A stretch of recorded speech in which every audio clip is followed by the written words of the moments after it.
Pilipino. Aliw Broadcasting Corporation. Noon hanggang ngayon, 73 taon sa dagupan. 89.3 DWIZ. Nagbabalita ng tama, naglilingkod ng tama. May tanong ka ba sa kalusugan mo? Marami ka na bang nakakausap na nagsasabing baka malala na ang sakit mo? May mga nalalaman ka ba sa social media na pareha sa nararamdaman mo at ngayon malala na ang sakit nila?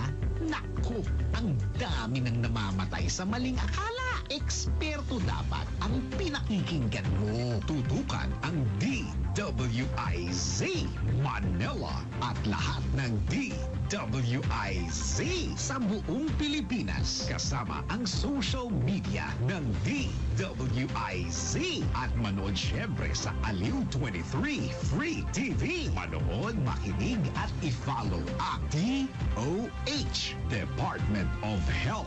Programang malaking help sa health. Kasama sina Maru Pahati Sarne at si Bragi Braganza. Kasama ang mga totoong eksperto para tama ang impormasyong makuha mo. DWIZ DOH Department of Health. Monday to Friday, 1 p.m. Todo Balita, Lunes hanggang Sabado dito sa DWIZ-FM 89.3 News Radio Dagupan. DWIZ.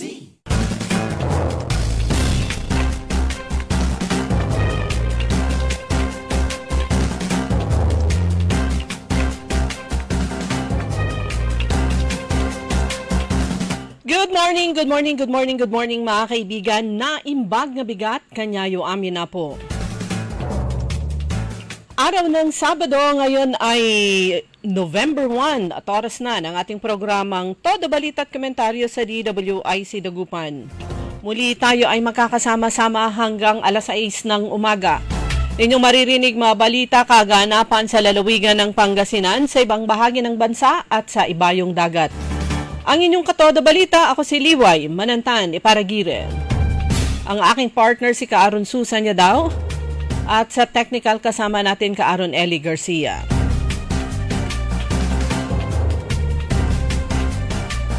Sa ulo ng mga balita sa Balitang Nasyonal, maging kalmado para iwas road rage sa Ondas, panawagan ng Department of Health.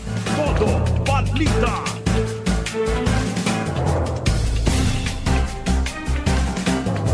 Air assets ni Zaldico babawiin ayon sa DPWH. Todo Balita.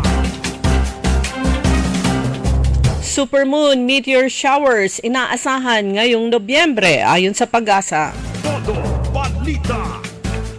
Sa balitang lokal, sa bayan ng Bulinaw, executive order inilabas ng Chief Executive patungkol naman o kaugnay sa observance ng Ondas. Todo Balita.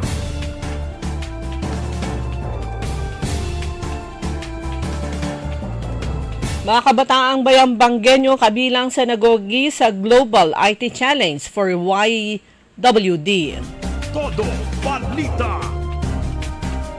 Sa balitang pampalakasan sa Premier Volleyball League, back-to-back wins pakay ng PLDT. Todo Balita. At ngayon sa detalye ng ating mga balita. Nagbigay ng ilang paalala si Department of Health o DOH Secretary Teodoro Herbosa sa mga biyahero na inaasahang magsisi-uwian sa kanilang malalawigan ngayong Undas upang makaiwas sa road rage. Sa kanyang ginawang pag-i-inspection sa mga emergency tents na nakaistasyon sa South Luzon Expressway kahapon. Bilang bahagi ng paghahanda ng DOH para sa Undas Exodus, pinaalalahanan ni Herbosa ang mga biyahero na obserbahan ang road rage o road courtesy at manatiling kalmado upang makaiwas sa road rage na maaaring magresulta sa sakitan. Ayon pa kay Herbosa, hindi dapat kalimutan ng mga biyahero na maganda na magdala ng kanilang mga gamot o maintenance medicine gaya ng para sa hypertension at diabetes, ngunit dapat anyang iwanan ang init ng ulo sa bahay.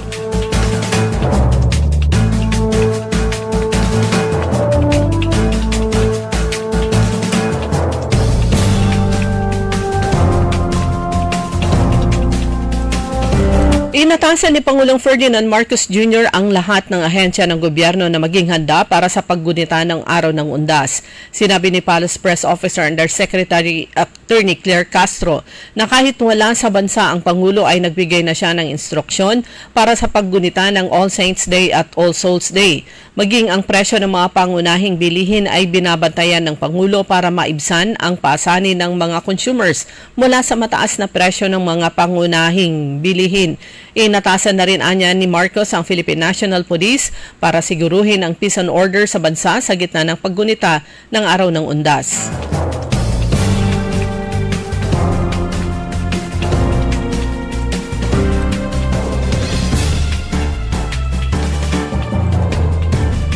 Babawiin umano ng pamahalaan ang mga air asset ni dating Bicol Party List Representative Saldico. Ito ang tiniyak ni DPWH Secretary Vince Dizon matapos kumpirmahin ng Civil Aviation Authority of the Philippines na 3 air asset ni Ko ang naitakas na at nasa ibang bansa na. Ayon kay Dizon, babawiin ng gobyerno ang mga naturang air assets kahit saan man ang mga ito. Dagdag pa niya, ang mahalaga ay hindi mabebenta ang mga naturang air assets. Nauna rito na kumpirmang ang 2 Augusta Westland helicopter at Gulfstream aircraft niko ay hindi pa umano na freeze ng Anti-Money Laundering Council ay lumipad na pa Malaysia at Singapore. Sinabi man ni Dizon na 3 sa 13 air assets niko ang nag-apply para sa deregistration ngunit napigilan.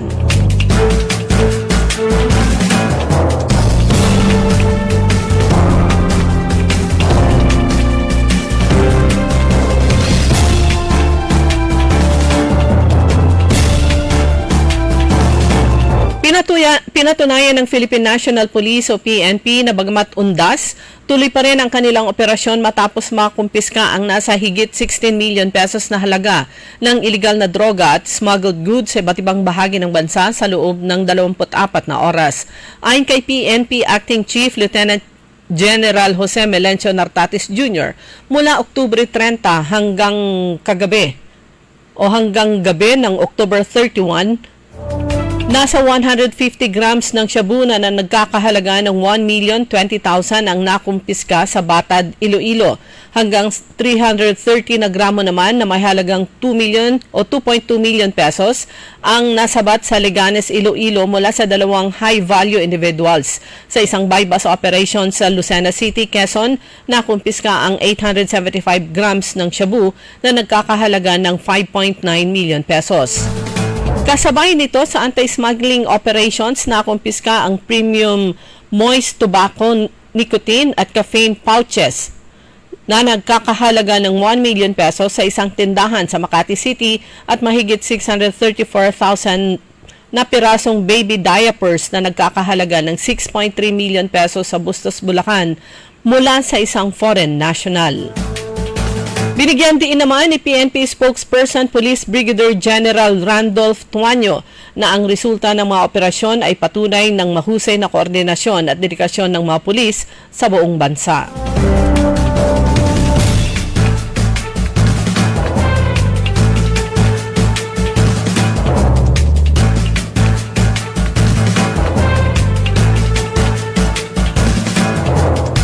Sisilipin na rin ng House Committee on Public Accounts hindi lamang ang mga overpriced infrastructure projects, kundi maging ang mga proyekto na inimplementa kahit hindi naman kailangan.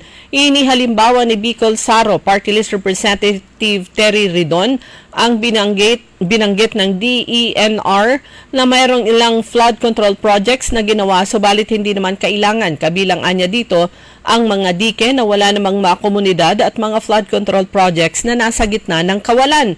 Hindi naman anya ito question ng overpricing subalit ang question dito ay kung kailangan ba ang partikular na proyektong ito. Isa sa inihalimbawa ng kongresista ang Dolomite Beach Project sa Manila Bay na hindi anya naging bahagi ng NEDA Master Plan para sa Manila Bay Rehabilitation.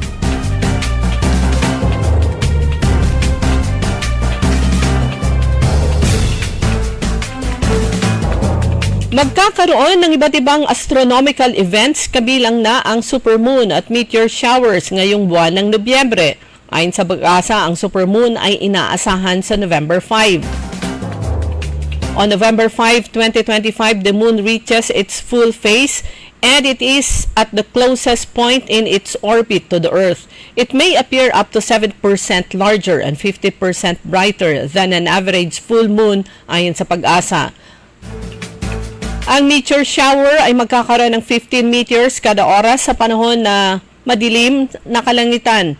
Ang bilang ng visible meteors ay parami ng parami hanggang sa highest point nito sa kalagitnaan ng alas 5 ng umaga sa November 17.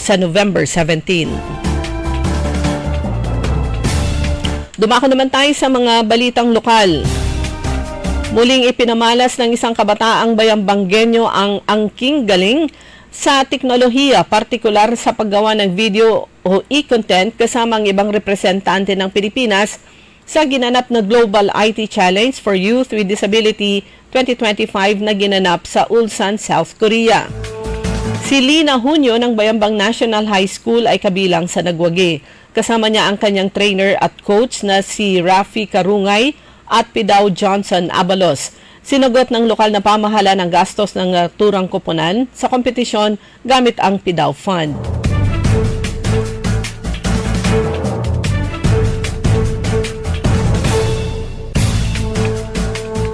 Sa bayan pa rin ng Bayambang, ipinapaalala naman o pinaalala ni Mayor Nina Jose Quiambao na ang lokal na pamahalaan ng Bayambang ay nagpapaalala sa kanilang mga kababayan at sa lahat ng pupunta sa mga sementeryo sa panahon naman ng paggunita, pagmamahal at pag-alala sa mga mahal na sa buhay na pumanaw. Ayon sa alkalde, dapat maging maingat, disiplinado at mapagmatsyag, iwasan ang anumang gawaing maaring makasagabal sa kapayapaan at kaayusan sa pagdiriwang. Naway maging mapayapa at makahulugan ang ating paggunita, puno ng dasal, pagmamahal at pagkakaisa bilang isang pamilyang bayambanggenyo, pahayag nito. Samantala, sa bayan ng Bulinaw, naglabas ng Executive Order No. 71 Series of 2025 si Mayor Boying Celeste. Ito ang Executive Order prescribing security measures to ensure safety of travelers, guests, and visitors during the observance of All Saints Day and All Souls Day 2025 in the municipality of Bulinaw. Nakasaad dito, kailangan para sa nagkakaroon na ng tourist registration, kailangan magpakita ng valid ID pagkadating sa registration area. Lahat ng guests naman na papasok sa Bulinaw ay kinakailang magbayad ng user's fee na nagkakahalaga ng 40 pesos. Ito ay kaugnay naman o sakop naman ng Municipal Ordinance No. 2017-04 o ang tinatawag na Bulinaw Tourism Code. Ang Tourism Office ng Bulinaw, stricto nitong imomonitor at implement ang venue capacity sa lahat ng public outdoor tourist attraction at indoor tourism-related facilities. Samantala, magkakaroon ng enforcement na mula alas 6 ng umaga hanggang alas 6 ng gabi. Ito lang ang operation hours ng lahat ng public tourism sites. Dumako naman tayo sa mga balitang pampalakasan. Ang back-to-back wins ang hangad ng PLDT sa pagsagupa sa NLEX sa 2025 Premier Volleyball League Reinforced Conference na sa PhilOil Eco Oil Arena sa San Juan City. Sasagupain ng high-speed hitters ang Chameleons bandang alas 6:30 ng gabi matapos ang bakbakan naman ng Far Fresh Foxes at Chocomucho Flying Titans alas 4 ng hapon. Sa unang laro, sa alauna:30 ng hapon, magkikita ang Signals Super Spikers at Capital One Solar Spikers. Samantala sa boxing naman, pinangunahan ni World Champion Melvin Jerusalem ang matikas na ratsada ng Pinoy boxers sa Thrilla in Manila 2 na ginanap sa Smart Araneta Coliseum. Lumutang ang bangis ni Jerusalem para masikwat ang unanimous decision win laban kay South African Siya Kolwakusi upang mapanatili ang kanyang World Boxing Council Starweight crown. Dalawang hurado ang nagtala ng parehong 116 kontra 112 habang ang ikatlong hurado ay nagbigay ng 115 kontra 113 score, lahat pabor sa Pinoy boxer. Umakyat ang winning streak ni Jerusalem sa 5 para maabot naman ang 25 win kontra 3 loss na record. Yan ang kabuuan ng ating mga balita sa Todo Balita. Ang inyong tagapagbalita, ako si Liway Manantan, Paragire. Oras alas 5:18 ng umaga. DWIZ. Ang balitang ito ay inihatid sa inyo ng Bingo Plus. Download Bingo Plus app now on Google Play and Apple App Store. Visit bingoplus.com to learn more. With Bingo Plus, bingo sa saya, plus sa panalo. Gaming is for 21 years old and above only. Game responsibly, keep it fun. Magandang araw po sa ating lahat, sa ating mga bisita. Inaanyayahan ko po kayo sa aming lungsod ng Alaminos para po mabisita at ma-experience ang ating mas pinagandang 100 Islands. Marami na pong pagbabago sa ating mga isla at sana makita namin kayo dito sa aming lungsod para po makapag-swimming, makapag-enjoy kasama ang inyong barkada at ang inyong pamilya. Tara na! Dito sa Alaminos City para sa ating 100 Islands. Ang patuloy na pagpapaganda sa 100 Islands National Park at lungsod ng Alaminos ay pinangungunahan ni Mayor Art Brian Celeste. High blood, salot, milyong-milyong katao na ang namamatay sanhi nito. Kaibigan, baka ikaw na ang susunod. Ni Mrs. Flor de Lisa Barbosa, ti Rosario, Santiago City. Agtawenak ti 63. Manungatawin nga aglutluto ako, tada karindiryak. Mariknak agpipikal, ti imimak iso nga nangagak ti radyo, dati agas nga pao di arko. Pinadas ko, mayat ti epekto na. Duti food supplement nga napadpadasa ko, awan ti epekto na. Dato'y pao di arko, idi nagtumarak, manungal daw lang, han nga agpipikal ti imakon. Awisen kay nga mangpadas, tapno maikatmat, dagita rik-rik na inyo, saksakitin nyo. Kaya kaibigan, buhay mo'y ingatan. Mag-Aldrich Pau di Arco Herbal Capsule na para kalusugan mo ay garantisado. Narito na ang Filipino Mirror, ang unang tabloid sa negosyo. Nagtatampok ng mga eksklusibong balita at impormasyon ng pagtatagumpay sa negosyo. Ang tabloid na nagbibigay ng gabay at inspirasyon sa pag-unlad at pag-asenso. Filipino Mirror, naglalaman ng mga nagbabagang balita, napapanahong issue, may init na opinyon at komentaryo. Filipino Mirror, ang unang tabloid sa negosyo. Pinarangalan ng Gawad Tanglao bilang natatanging pahayagan sa 3 magkakasunod na taon at marami pang pagkilala. Kaya bumili na at magbasa ng Filipino Mirror ng umasenso sa pagnenegosyo. Para diretsyo na alive ang umaga mo. Para diretsyo na buhay ang dugo mo. Para diretsyo na ang bangon at trabaho na agad-agad. Iaarangkada na namin ang mga balitang kailangan mo. Ibibigay na namin ang mga impormasyong pinaka-latest, pinakabago, pinag-uusapan, trending, viral. Arangkada Balita live sa DWIZ Metro at Mega Manila. DWIZ News FM regional stations. Naka-live din sa lahat ng DWIZ Digital News account, Facebook, YouTube at DWIZ News website. At panoorin din ang live nationwide sa Aliw 23 Free TV. Arangkada Balita. Arangkada na sina Drew Nasino at si Ate Juday, Judith Estrada Larino. Gising ang morning mo sa Arangkada Balita. Live araw-araw, Monday to Friday, 5 a.m. Pagsapit ng alas 12 bago ka mag-lunch o kaya nagla-lunch ka, dagdagan pa ang mga alam mo para hindi ka naman huli sa balita. Live sa DWIZ Manila at sa lahat ng DWIZ News FM sa buong Pilipinas, Luzon, Visayas at Mindanao. At mapapanood ng live sa Aliw 23 Free TV at sa lahat ng digital channel ng DWIZ.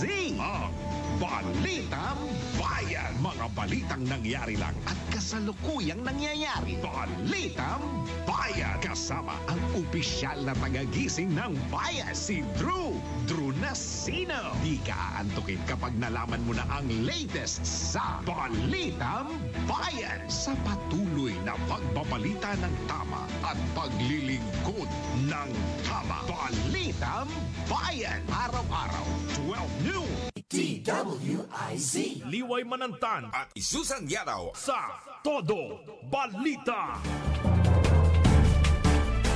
Oras na po natin mga kaibigan, alas 5:23 na po ng umaga at kayo pa rin po ay nakikinig sa ating Todo Balita. Kasama niyo po Liway Manantani Paragire.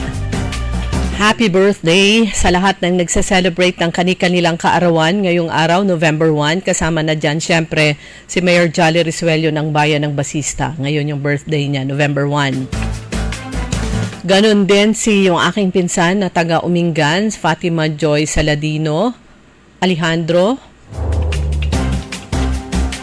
At meron pa yung mga iba na nagse-celebrate ng kani-kanilang mga kaarawan ngayong araw, November 1. Pero syempre dahil All Saints Day, araw ng mga patay, pero araw ng mga buhay, majority ng ating mga kababayan, siguro, kung hindi man malaking porsyento na ang nakapasyal na o na nakapunta na sa mga nakapasyal na sa puntod ng kani-kanilang mga mahal sa buhay sa mga sementeryo. Ngayon, ang dagsa ng mga tao sa mga sementeryo. So far, so good. Okay naman yung lagay ng panahon. Although nung isang araw biglang umulan ng malakas ng hapon.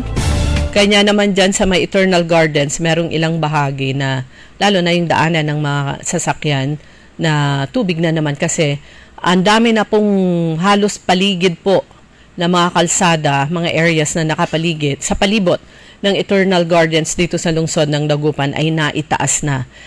Ito pong Eternal Gardens, one of the oldest na sementeryo dito sa lungsod ng Dagupan, kaya mababa na yung lugar. Pero may mga portion na naitaas naman na nila. Kagaya dito sa may bungad, pagpasok yung sa left side portion, ayan, naitaas na po. Pero kahapon, dumating dito sa lungsod ng Dagupan, dito sa lalawigan ng Pangasinan, ang Regional Director ng Police Regional Office 1, walang iba kundi si Police Brigadier General Dindo Reyes, at kanilang kasama ang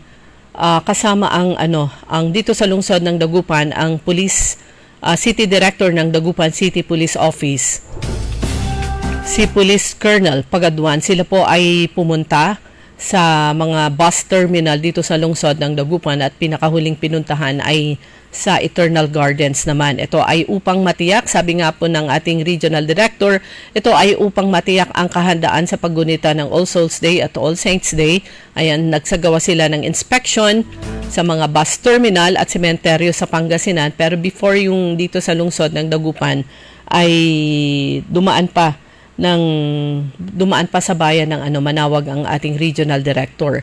Ayon sa kanya, nakapag-deploy ng higit 2,000 na pulis, 700 na katuwang mula sa iba't ibang ahensya ng pamahalaan at 2,000 na force multipliers na binubuo ng mga barangay tanods, yung mga radio groups at iba pang non-government organizations. Kinumusta ni Police Brigadier General Reyes ang moral at kapakanan ng kapulisan na nakakalat upang magbantay at masiguro ang kaligtasan, seguridad at ang kaayusan sa buong lalawigan ng Pangasinan. Siyempre, ganun din sa mga lalawigan ng La Union, Ilocos Sur at saka Ilocos Norte. So kahapon nga pagkatapos ng kanilang inspection, sa bus terminal ng 5-Star, Solid North at saka Victory Liner dito sa lungsod ng Dagupan. Andun din pala kahapon bukod sa ating Chief City Director Pagaduan at ang Station Commander ng Station 3. Ito po yung sakop niya ay Mayombo, Karanglaan, ano pa yung sakop niya? I think Herrero Perez. Andun din ang si Captain Soriano. Yan yung station commander dito sa area na yan. Andun din kahapon ang kapitan ng Herrero Perez.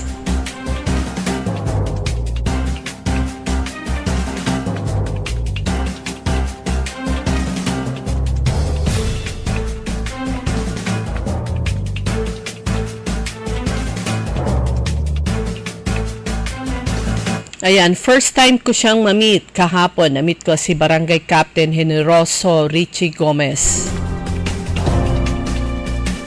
Ayan, good morning sir. Kapitan po yan ng kapitan ng Herrero Perez. So kahapon nga bumisita po sila diyan at nagkaroon ng pagkakataon na makapanayam. Ito short lang yung maipaparinig ko sa inyo. Panayam kay Brigadier General Dindo Reyes, ang ating regional director. Dagupan City, nakita naman natin na nakipag-ugnayan yung ating kapulisan sa LGUs at sa mga iba pang partner natin na pwedeng makatulong dito sa pagunitan ng All Saints Day at All Souls Day. Isa dito, nakita naman natin na ipinagbabawal talaga nila dito ang pagpasok ng mga alak, patalim, mga bagay na maaaring pag-anuhan ng kaguluhan, malalakas na speakers o karaoke na tinatawag. Bawal din ang, of course, yung baril. Ini-inspect naman ang ating mga kapulisan. Ito nga po, police office na ang Dagupan City PNP. Pero yung number of personnel, medyo malayo pa yung dun sa number talaga na for police office. So ano po yung naging guidance nyo sa ating city director? Especially so, after on the sunod-sunod na po yung malalaking events sa Dagupan. Kung ikukumpara naman natin yung dating bilang ng Dagupan City Police Station sa Dagupan City Police Office ngayon, may mga karagdagang police officers at mga gamit kaming ibinibigay dito upang makita ang pagkakaiba talaga o pag-angat ng police station ngayon ay City Police Office na siya. At unti-unti nating makikita ang mas mapanatag, mas maayos at mas ligtas na Dagupan City. Sir, kanina po pinuri po ninyo yung inisyatibo po ng ating pong Dagupan City Police Office. Sir, pwedeng pakiulit lang po yung pagbibigay po ng tagging po sa mga bata. Dito masaya nating ipagmamalaki yung Dagupan City sa kanilang initiative na binibigyan nila ng name tag yung mga batang pumapasok dito. Sa name tag may pangalan, telephone number at saka address ng bata. Kaya kung sakasakali maligaw o mawala yung bata, makakakita ng kung sino man ang makapulot nito. Makikita kung sino ang dapat tawagan.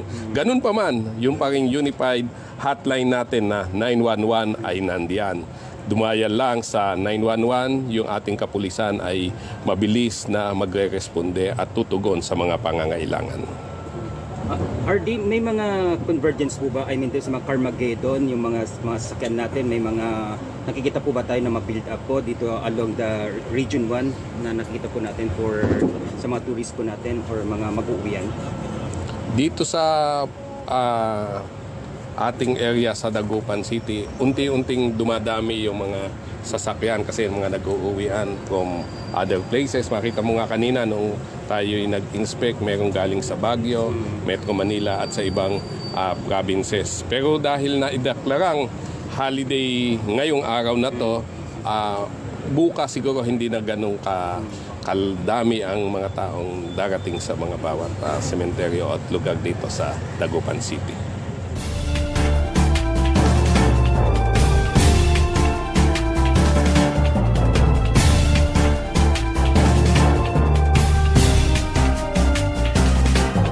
So yan mga kaibigan, tinig po yan ng ating Regional Director ng PNP, Police Brigadier General Dindo Reyes.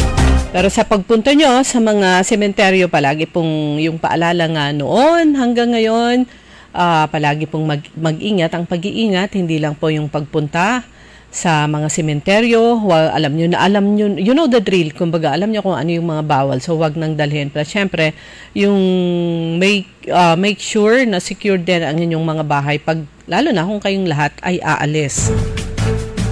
Dahil sinasabi nga, ang kawatan, yan naman yung inaantay niyang mga pagkakataon. Yung mga pagkakataon na walang mga tao sa kabahayan at panahon naman nila para umatake. Diba? So, ingat-ingat lang po. Anyway, ang oras na po natin, alas 5:32. Paalala muna mula sa ating himpilan. Babalik po tayo pagkatapos lang nito. DWIZ Karambola.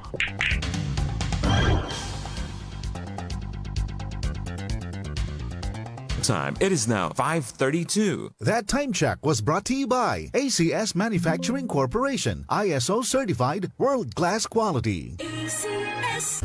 Kaya sabay natin paghandaan ang kinabukasan. Sa Fortune Life, maaasahan mo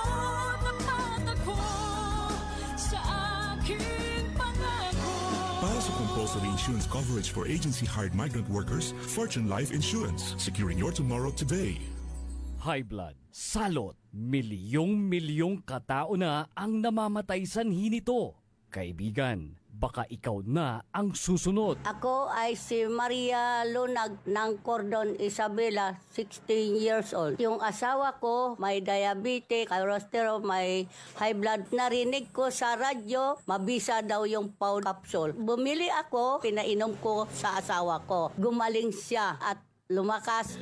Kayo mga kabarangay ko, gumamit na kayo ng capsule. Kalusugan mo garantisado. Kaya kaibigan, buhay mo'y ingatan. Mag-Aldrich Pau de Arco Herbal Capsule na para kalusugan mo ay garantisado. Narito na ang Filipino Mirror, ang unang tabloid sa negosyo. Nagtatampo ng mga eksklusibong balita at impormasyon ng pagtatagumpay sa negosyo. Ang tabloid na nagbibigay ng gabay at inspirasyon sa pag-unlad at pag-asenso. Filipino Mirror, naglalaman ng mga nagbabagang balita, napapanahong issue, may init na opinyon at komentaryo. Filipino Mirror, ang unang tabloid sa negosyo. Pinarangalan ng Gawad Tanglao bilang natatanging pahayagan sa 3 magkakasunod na taon at marami pang pagkilala. Kaya bumili na at magbasa ng Filipino Mirror ng umasenso sa pagnenegosyo. Makisali sa mainit na talakayan sa Karambola. Live na napapanood ang Karambola via DWIZ 882 Facebook page. Maaari ninyong ipadala ang inyong mga komento o opinyon sa aming mga text line 0908-136-6060 o tumawag sa aming hotline 470-1750-54. Karambola Nationwide. Walang yumayaman sa pagiging empleyado lang. Dapat lahat tayo nagninegosyo. Timing! Narito ang isang programang magbibigay ng tamang gabay sa pagnenegosyo. Pakinggan at panoorin ang mga ekspertong magiging guest dito. Isang show para sa negosyo. DWIZ Negosyo! Kasama sina Lito Gagni at Jerry Orbina tuwing Tuesday, Thursday at Friday, 2 p.m. Pakinggan ng live sa DWIZ. Panoorin ng live sa Aliw 23 at i-follow sa lahat ng digital channels ng DWIZ, Facebook, YouTube at DWIZ News App. Huwag munang magplano, huwag munang sasabak, huwag munang papasok sa negosyo ng hindi napapanood ang show na Negosyo. Dahil ang dating ng DWIZ ay nationwide. Kailangan mabalitaan mo ang mga nagbabagang balita saan man ito sa Pilipinas. Hatid ng buong puwersa ng DWIZ News Gathering Team. Hatid ang programang magbibigay ng tamang impormasyon na galing sa lahat ng region sa buong bayan. DWIZ Network News. Bida ang lahat ng DWIZ regional stations at lahat ng news correspondents sa lahat ng lugar sa bayan. Kasama sina Angelo Bainio at Maine Barreto. Naka-live sa DWIZ Manila at lahat ng DWIZ regional stations sa buong Pilipinas. Mapapanood din sa Aliw Channel 23 at lahat ng DWIZ digital channels, Facebook, YouTube at DWIZ News website Monday to Friday, 1 p.m. DWIZ Network News. DWIZ. Liway manantan sa Todo Balita. Oras na po natin mga kaibigan, alas 5:37 na po ng umaga. Sa pangalawang bahagi ng Todo Balita, kasama nyo pa rin Liway Manantani Paragire. Ulitin ko lang, ang petsa po ngayon ay November 1. So nasa buwan na po tayo Nobyembre. Tapos na ang Oktubre, malapit na ang Disyembre. Pagmati rin po natin, hindi lang ng isang napakagandang umaga sa lahat ng personnel ng Dagupan City Police Office sa pangunguna ng kanilang City Director. Ang ating City Director dito sa Dagupan, siya yung pinakaunang City Director, Police Colonel Pagaduan. Ayan, parang ngayon din yung birthday ng kanyang asawa. At nung isang araw yung kanilang wedding anniversary. So, happy wedding anniversary and happy birthday sa wife ng ating Police City Director dito sa lungsod ng Dagupan.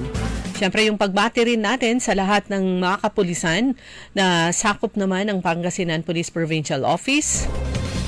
Magandang umaga po sa inyong lahat. Naka-alert po lahat, kasama na dyan yung iba pang mga law enforcement agencies kagaya ng Bureau of Fire Protection, Philippine Coast Guard at iba pa.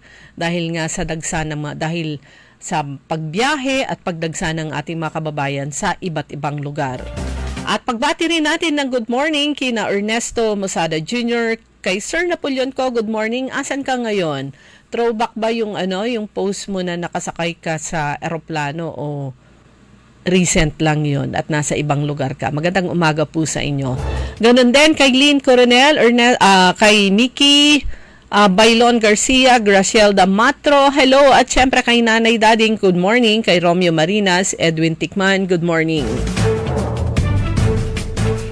Kamakailan nga, nagbigay din ng parangal ang Bangko Sentral ng Pilipinas sa ilang mga kapartners po nila, hindi lang LGUs, hindi lang mga banks, kundi ganun din sa mga government agencies na sa kanilang Philippine Air Responsibility, sa kanilang area of concern o yung mga PNP pa rin yung area of concern, sa kanilang mga nasasakupan.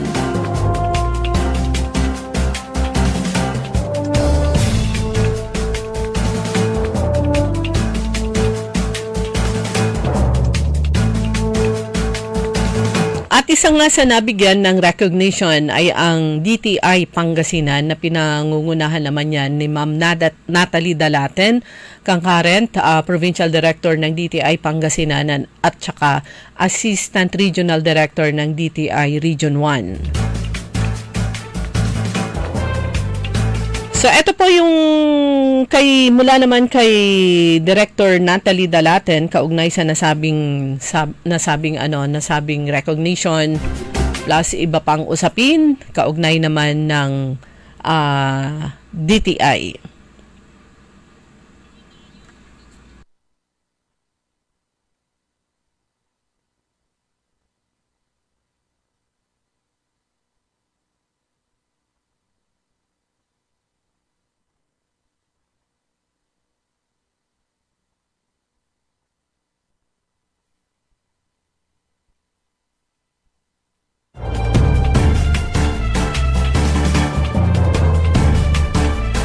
Ayan, hindi pumasok.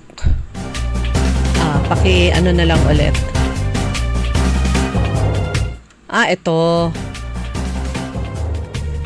Okay, hindi ko napindot yung isang button. Ulitin natin.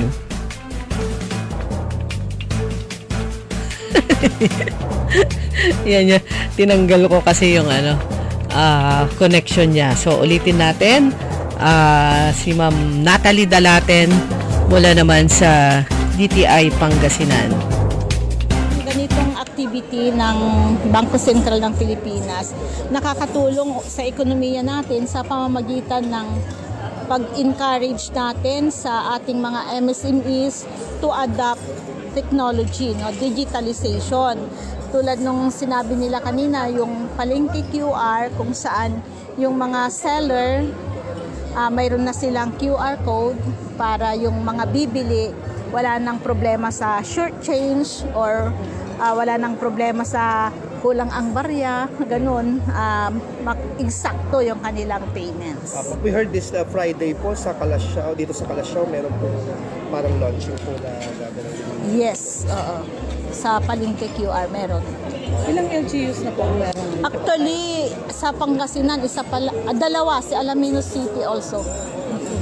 And the second? Kalasyaw. Alaminos and Kalasyaw. Kalasyaw. Sa Kalasyaw, ilo-launch pa lang sa... Si Alaminos meron na po. Oo. So far, ano po yung parang feedback po ng LGU and the public? Well, medyo encourage pa natin yung mga MSMEs to adapt, no, yung sa Palengke QR. Kasi yung iba, di pa nila masyadong nauunawaan ano yung importance nitong digitalization, itong QR na Palengke QR sa palengke, no? Kasi kailangan na rin natin kasi mahuhuli tayo sa technology, no?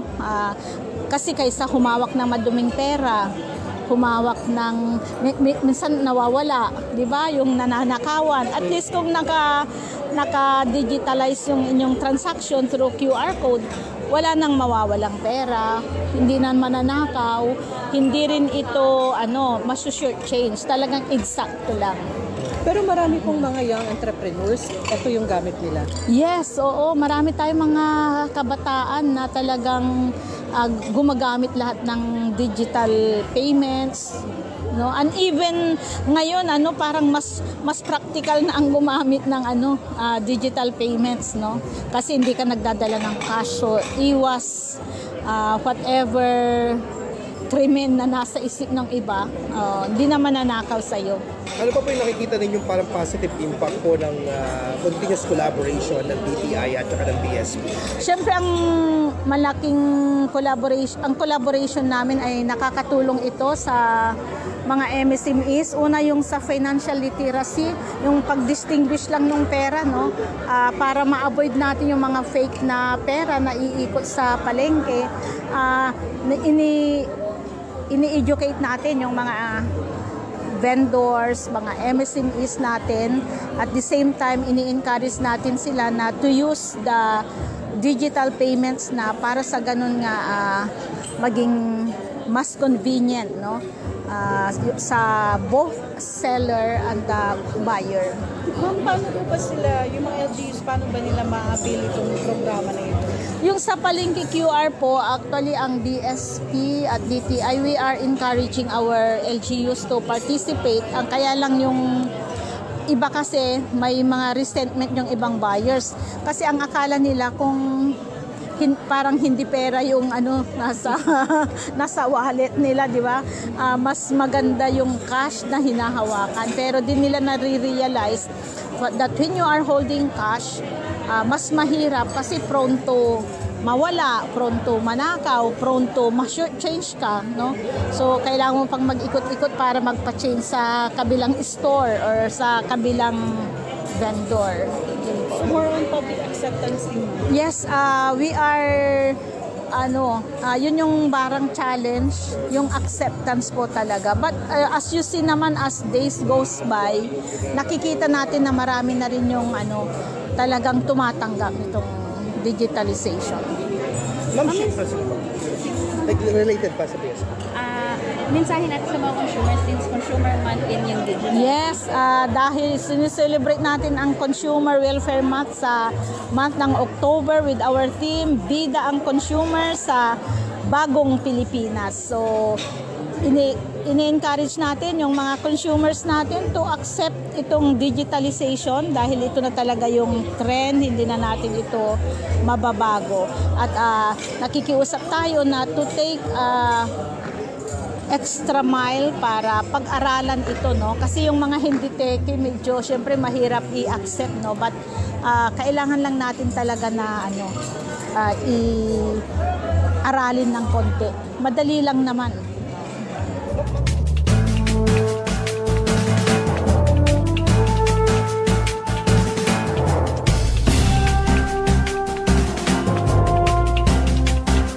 Maraming salamat kay Ma'am Natalie Dalaten. So yan po, digital wallet. Yan na po yung, kumbaga, parang nahuli na nga ang Pilipinas sa implementation nito o kaya yung pag-accept nitong digital wallet. Sa ibang bansa yan na po, yung 'di ba, yung hindi man tayo nakakapunta sa ibang bansa, pero yan po yung mga napapanood natin, digital wallet, napakabilis. E-wallet. Syempre pag dito sa Pilipinas, ang pinakasikat diyan ay GCash. At saka yung iba pa. So wala silang, kung meron man silang dala na physical na pera, marami naman laman yung kanilang mga e-wallet. At yun yung kanilang sinusulong. Actually, hindi madali yung proseso at yung pagkumbinse sa mga vendors, sa mga public markets na i-embrace itong tinatawag na digital wallet. So, meron ng QR code. Pero syempre, dapat meron silang cellphone. Yung cellphone nila may app doon na GCash at tumatanggap sila. So, yung buyer, imbis na physical na cash, na pera yung hawak niya, digital wallet na.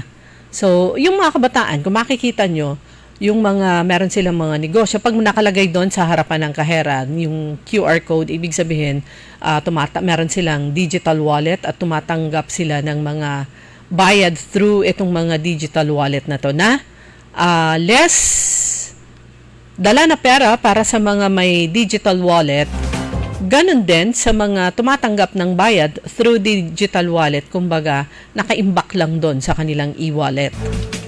Pero so far, ang sa 44 towns and 4 cities sa lalawigan ng Pangasinan, ang successful pa lang na full implementation sa kanilang mga palengke, etong digital wallet through QR code transactions, palengke ng LGU Alamino City.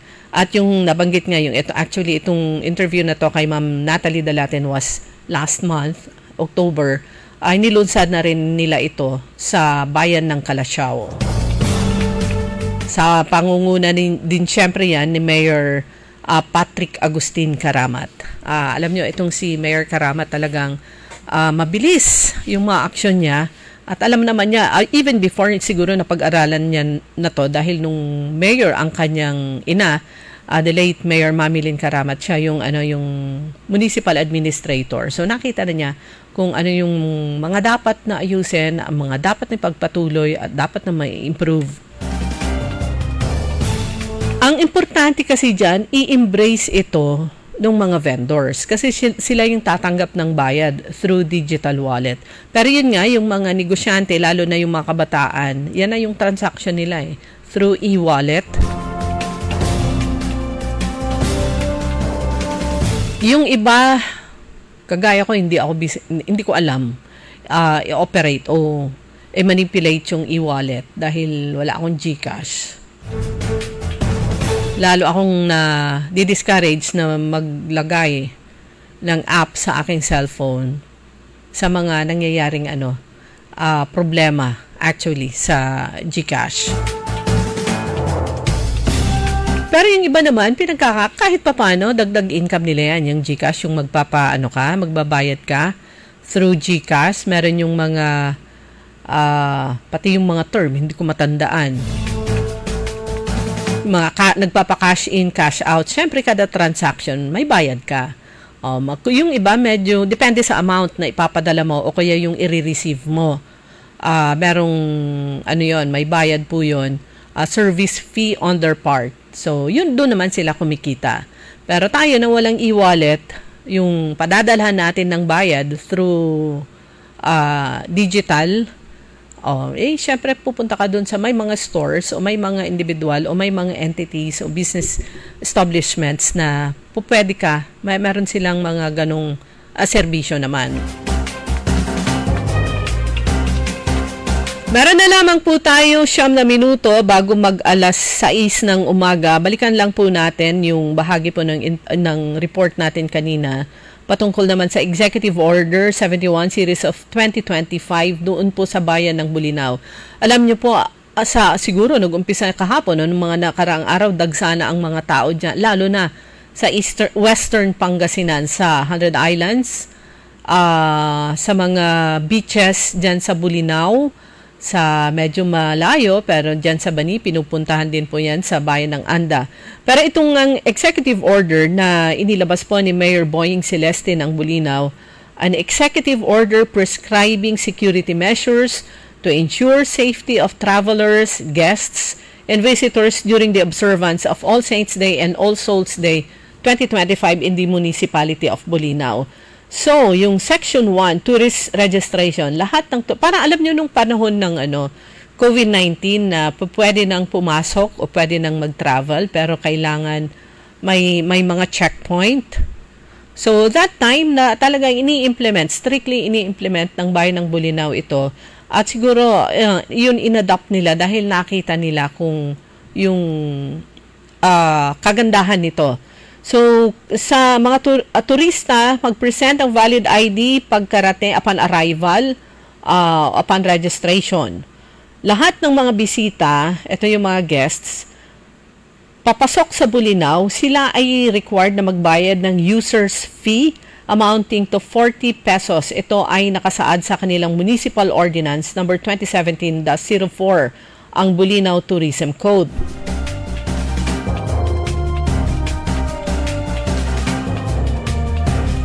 Section 2, Capacity Control.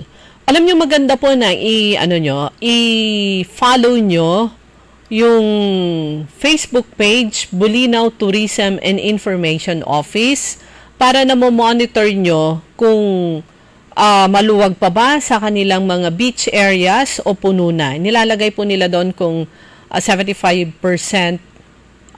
capacity o full capacity na. So, Tourism Office ng Bolinao strictly monitor and implement venue capacity of each public outdoor tourist attraction and indoor tourism-related facilities. Meron silang on-site incident management team. Sila ang authorized na mag-determine, regulate the maximum capacity and if need be, close tourism sites at any given time if capacity is reached. Ito ay to uphold safety and security measures. Section 3. So mga parts na lang itong ibinabahagi ko sa inyo, binabasa ko. Sa mga beach area, sa kanilang waterfalls, swimming pools, ng private resorts, children shall be allowed to swim only under full supervision and to be accompanied by an adult at all times. Ayan, pag may mga bata kayong magsaswimming o mga kasama kayong bata, dapat at all times, alam nyo kung asan siya, katabi nyo o namomonitor nyo. Huwag nyong iasa sa mga personnel, kumbaga. Number 1 na responsibilidad nyo po yan. Nung mga nakaraang taon, meron yung isang nalunod sa isang private pool. Sasabihin, wala kasing safety personnel doon. Number 1 na may responsibilidad po yan kayo, hindi porke nasa private na resort kayo, private pool, iaasa nyo na may nagbabantay sa mga nagsiswim. Ilutin na po natin. Number 1, responsibilidad po yan na mga magulang o guardian ang mga kasama. Strictly no swimming after 6 p.m. sa lahat ng public beach and waterfalls and private resorts.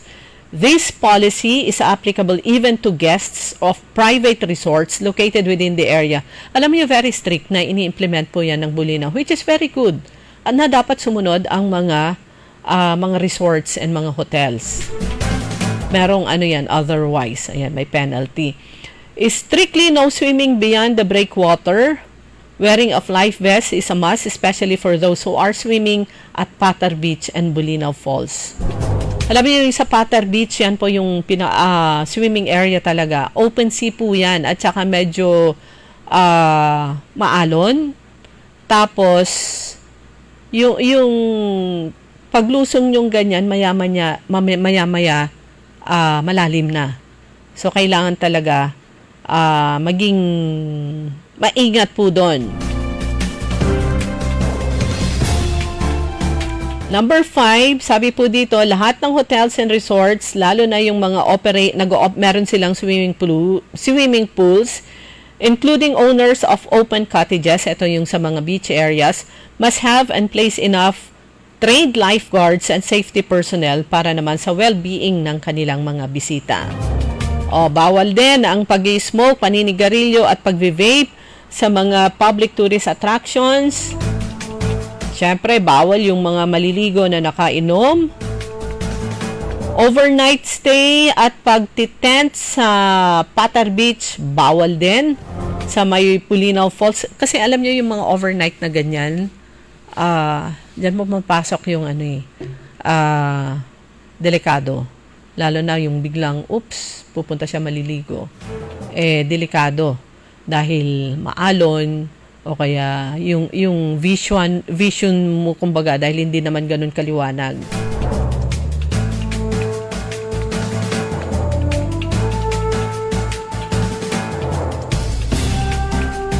Ayan, dagdag pa ng nasabing executive order dyan sa bayan ng Bulinaw, these operational guidelines shall be reviewed and modified when necessary to comply with and adopt new orders. So ulitin ko lang po.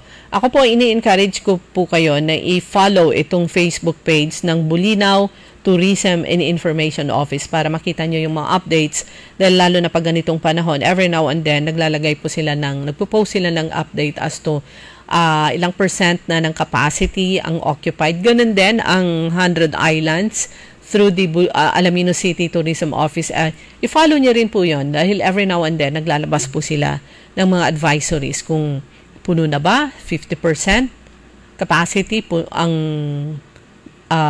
nasa 50% capacity na, or 75 or 100%, o kung ano yung mga isla na puno na ng mga bisita. Ayan, makikita nyo po sa mga Facebook page ng Alaminos City for Bulinaw sa Bulinaw Tourism Office, Tourism and Information Office.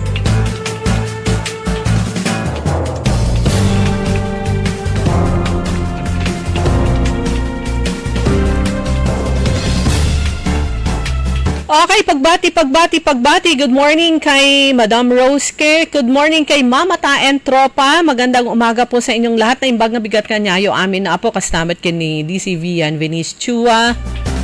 Yung mga kasamahan natin sa Inner Wheel Club of Downtown Dagupan. At syempre, ang District 379 headed by DC District Chairman Mary Jean Mejia.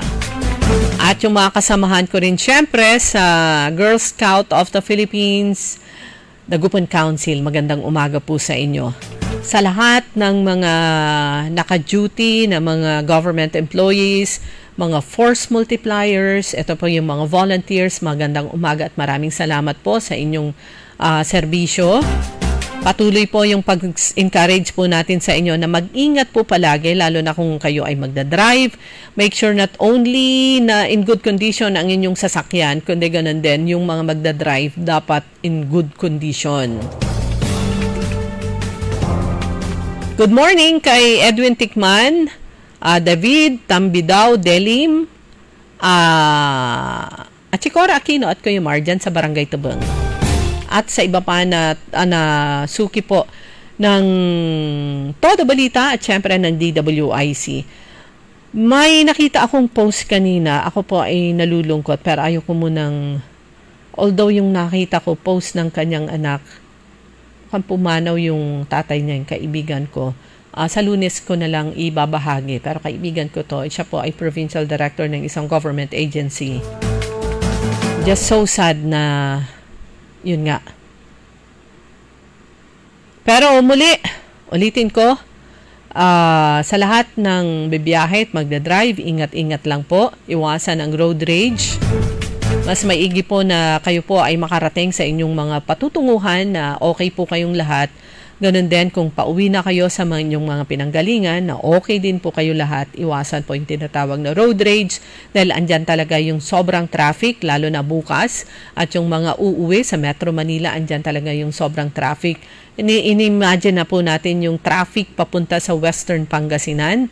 Mag-uumpisa dyan sa may bahagi ng Labrador, yung bilihan ng mga isda, hanggang sa papunta na sa Western Pangasinan dahil all roads will lead to Western Pangasinan lalo na bukas o lalo na mamaya late afternoon. Okay, magpapaalam na po ang inyong lingkod. Ang taba 53 days before Christmas at nasa buwan na nga tayo ng Nobyembre. Sa ngalan ng aking partner, Kaaron Susan Yadaw, at sa technical, Kaaron Eli Garcia. Good morning din pala kay